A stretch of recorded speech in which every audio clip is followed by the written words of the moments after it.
Le 3 septembre, je sortis de chez moi. Devant ma maison, il y avait des champs, des vignes, des arbres, des glèbes nues et des touffes d'herbe. Les vignes chargées de grappes violettes s'appuyaient aux peupliers d'un mouvement souple et voluptueux, comme des femmes aux seins gonflés de jeunesse s'appuieraient à l'homme qu'elles aiment.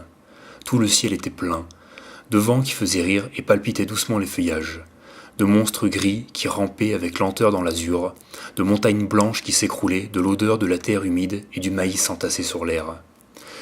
Je descendis vers le fleuve à travers un vol bourdonnant de guêpes jaunes et noires. L'eau en est rare, lente, boueuse, et pourtant ce fleuve me plaît. En cheminant sur la berge, un peu de vent dans la figure, foulant aux pieds les papillons immobiles par terre dans la torpeur de l'enfantement, j'arrive jusqu'au lac. Le passeur m'attendait et en un moment, je fus sur l'autre rive. Pourquoi je préfère l'autre rive ? Peut-être parce qu'il y a plus d'arbres et que l'herbe y est plus haute ?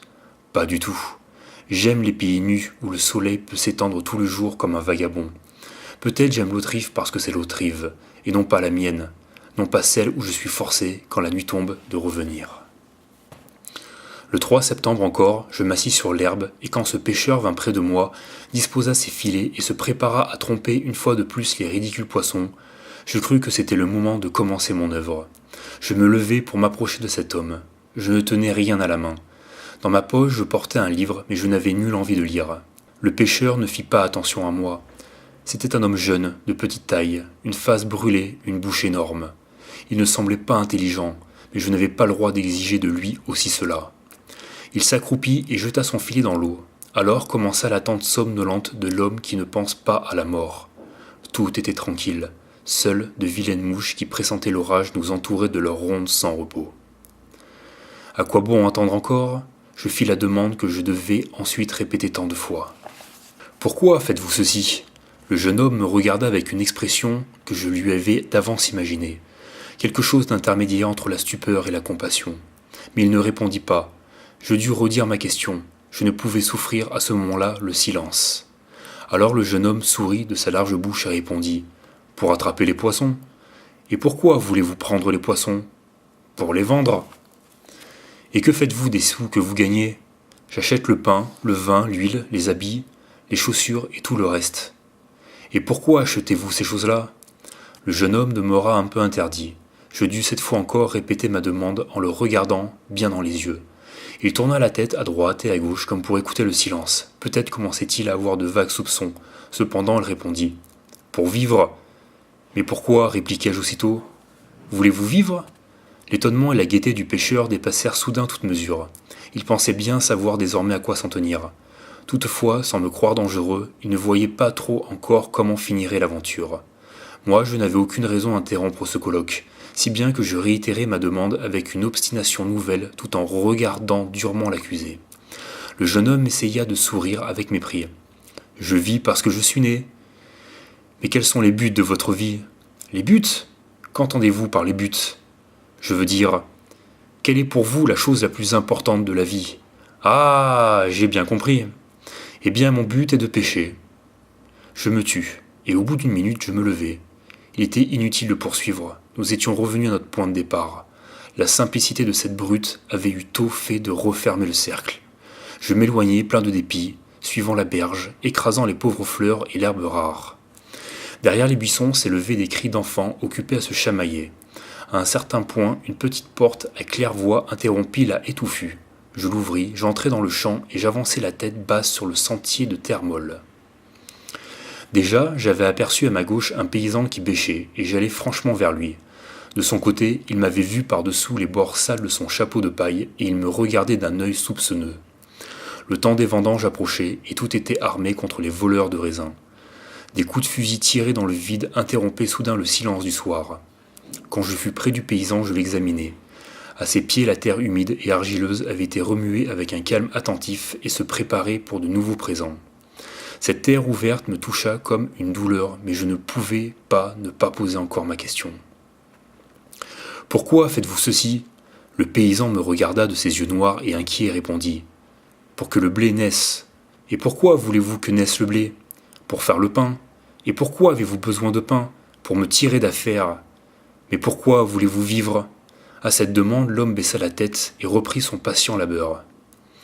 Son pied nu s'appuya de nouveau sur le fer de la bêche, et la glèbe, en s'ouvrant, devint tout à coup plus fraîche et plus sombre. Je répétai ma phrase plusieurs fois, mais je n'obtins, pour toute réponse, que de mauvais regards obliques. Le vent continua à rire autour de ma tête. J'ôtai mon chapeau, je regardai le ciel, je tendis l'oreille au son lamentable d'une sirène d'usine. Je dus reprendre le sentier et sortir du champ. Comme l'eau me parut belle à ce moment-là. Je longeai encore un peu la rivière, cherchant des yeux le troisième accusé. 4 rangées de saules tout doucement m'accompagnaient et s'efforçaient de reproduire le rythme du vent. Il y avait une prairie toute voisine et, dans la prairie, une petite fille vêtue de rouge se penchait pour cueillir les dernières fleurs de l'été. Ce que je voulais, c'était seulement un être humain, grand ou petit, qui sût parler. Que m'importait le reste?